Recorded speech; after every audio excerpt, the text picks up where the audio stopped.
Hi friends, I have already made a video on this topic in Hindi, just uploaded very recently. So if you prefer Hindi as the language, please go and watch that one or else continue on this one. For the reasonable some time, since I don't know how many of my viewers prefer Hindi or English, I will try to make videos in both the languages. But the main aim is to reach you with this content and to tell you the the journey that we want to take together. So let's continue. Now, today's video is in response to a question that was asked to me by an English friend of mine many years back. But at that point of time, I did not have all the facts in front of me to answer him. So today I'm going to answer this question. The point that he raised was that you Indians crib a lot about how this Mughals and all were very brutal rulers to you, whereas we English were also conquered by the Normans many years back.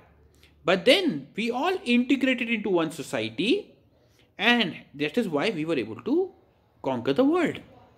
So today I'm going to tell you the difference between the Norman conquest of England, the Mongol conquest of many other areas like China, Russia, and this whole Islamic region and the Islamic, Baghdad, etc., and the Mughal rule in India.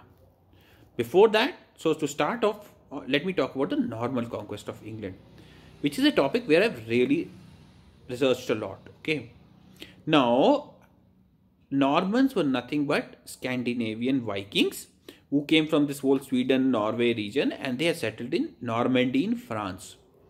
So in 1166 AD, William the Conqueror of the Normans attacked England, defeated King Harold and his Anglo-Saxon army of England, and conquered England.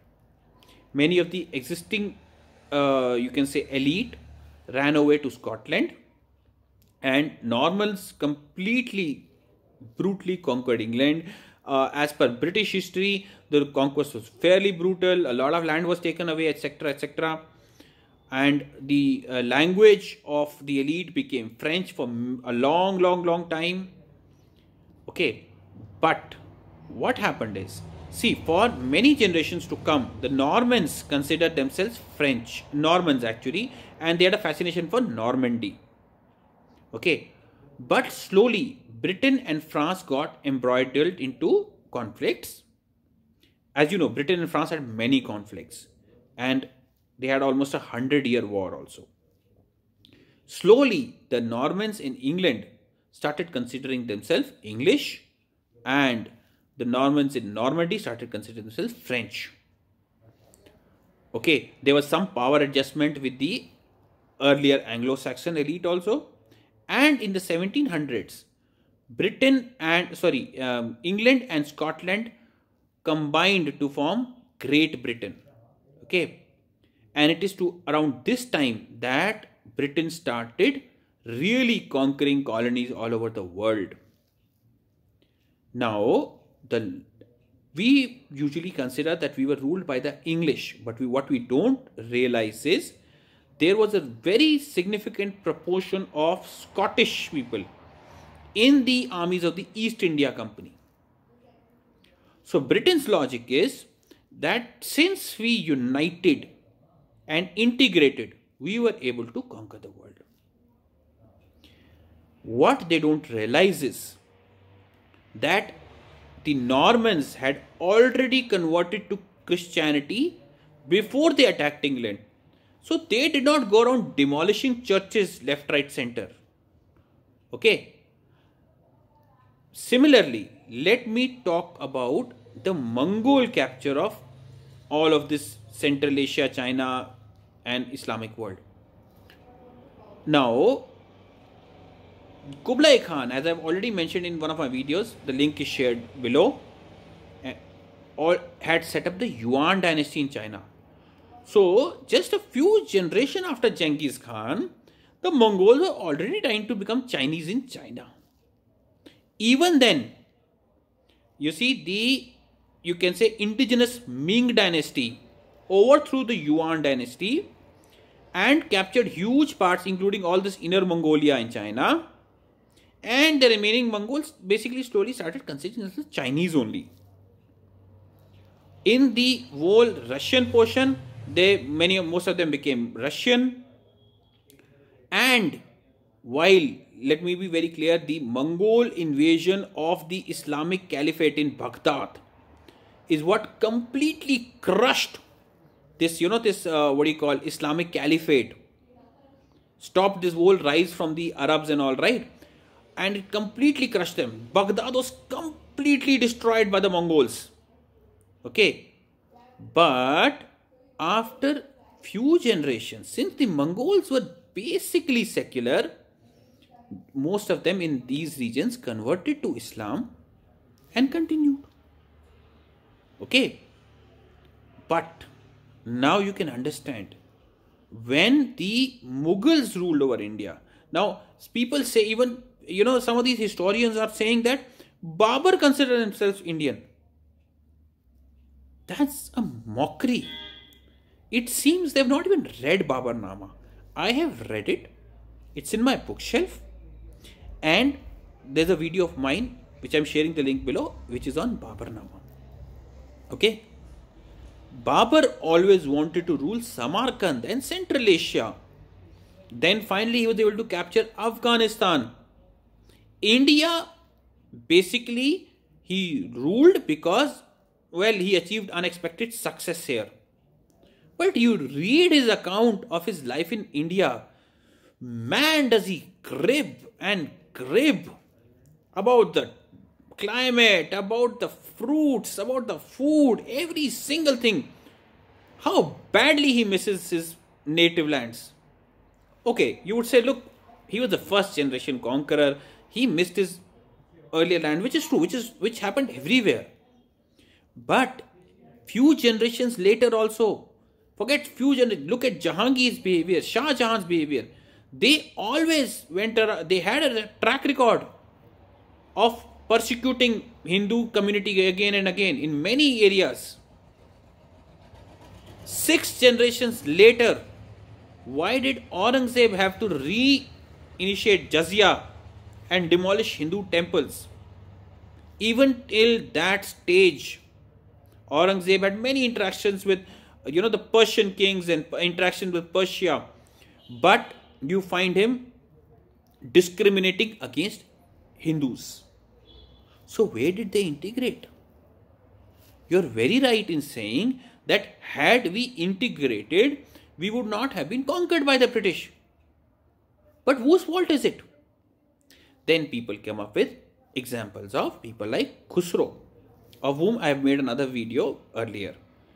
Okay, the man who was Akbar's grandson and had many interactions with Hindu saints. Or of Dara Shikoh, who had read the Upanishads. But the question is, when Akbar wanted Khusro to become king, the fanatics lined up with Jahangir. When Shah Jahan wanted Dara to take over, the fanatics immediately rushed to Aurangzeb's sides. And since both times the people who are supported by the fanatics won, it clearly shows you that the power in the Mughal court was with the fanatics. So we cannot say that they had mingled, giving example one here, one there. We must understand, the only example that these people are able to give is that in his older age, Akbar had turned fairly secular, okay, towards his old age. But then Akbar went on to create a new religion itself, Din-e-Ilahi. So I am not sure if Akbar is acceptable to his own community then and now. Akbar had created a new religion, right? But the point one must understand is, when Akbar was at the pinnacle of his power, the fanatics could not dare to question him. So they waited. And once Akbar was gone, they brought in Jahangir. So in the end, it is very easy and good to say that had India been united, we would have been a formidable force. But the responsibility of that must lie with the Mughal court. We just cannot keep blaming one individual Mughal or somebody. We must understand that yes, unlike other invasions world over, where in a few centuries the invader integrates into Indian society, this did not happen in the whole Islamic conquest in medieval India, from the Delhi Sultanate to the Mughals. Otherwise, by the way, India is a country where people have no problem with having different religions. We have thousands of years of history of that. Okay, Ajatashatru was supposedly a Jaini, but later he also gave a lot of grants to Buddhists.